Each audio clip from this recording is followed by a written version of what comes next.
It's a quiet one thus far. There's a few crows. There's a little one. Another little one. Gray squirrel. We're getting a spontaneous critter mealtime on a Tuesday. What? It's Tuesday. And this is lunch. And it's Tuesday, 17 June 2025. I'm Tanis Coralee Leonhardi, she, her, hers of Seattle. I was like, this is in warmer weather, it can be a little bit more of a trickle at the warmer meal times of the day. There's temperature and sunlight kind of dependent, because you got to think of like the squirrels have all this fur and they can't take it off, so they get really hot. So sometimes they take a little bit. There goes one.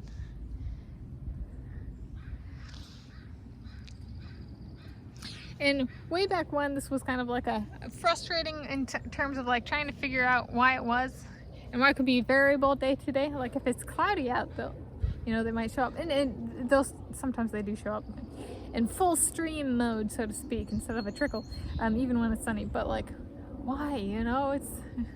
It is like, then it's just like, oh, let me think through. They got a bunch of fur. And I was thinking, it's like, is there anything of recent that I can find? Maybe not. It doesn't piss me off or cause heartbreak, but it's kind of frustrating. So I've been bringing up my mom and stuff, and over the past few months, she's gotten really good at.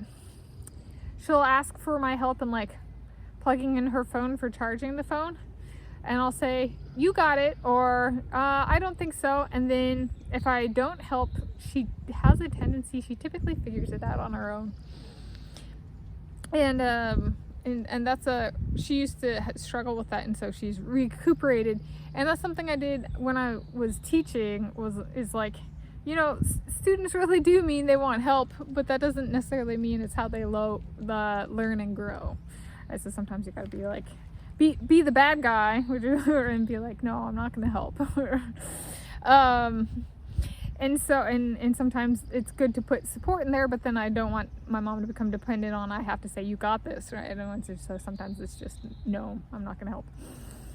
So that way she has her own way of generating the confidence to get through. And that's been going on, and my dad brought up, like, this morning, was like, if she asks for help, it'd be nice if you helped. And I'm like, why are you trying to introduce a problem where there is none, right? Her and I have figured this out, but he's not there, right? These are interactions that just she and I have. If she doesn't perform well with you, maybe it's partially to make you feel wanted, maybe it's because he snaps at her and stuff like that. But I was like, it's not our dynamic. I've tried stuff that worked with my students, and it works with her. So that kind of stuff can be frustrating, where it feels like he's framing it to introduce problems where she doesn't have any currently, per my perspective and point of view. So it can feel like a little bit like he's trying to drag her down. Here's the squirrel god of heft. He's like, no dragging down. This is Cobb. Yeah. So it's like, those moments where she thinks she needs help, but she doesn't actually, because she does figure it out. And Dad going, she needs help, and it's like, that's not how that works. But I don't. Right? He did actually teach classes at Seattle University, and was like, maybe he forgets, or he had a different teaching style. But my approach has actually produced successful results with Mom. So sometimes it's like, when I have something that works, like, don't screw with my system that works. So it can kind of feel frustrating, or like a slap in the face, like, yeah. Even if that's not what he intended, right? He could have meant it like for good. And I'm just like, but from my perspective, that's one, really random, and two, it's not problem solving, it's problem introducing. And I'm a problem solver, not a problem introducer. So there's one way where my dad and I can differ sometimes. So this is a more, like, I'll be out here for like 20 to 40 minutes just kind of sitting because it's a trickle of the critters.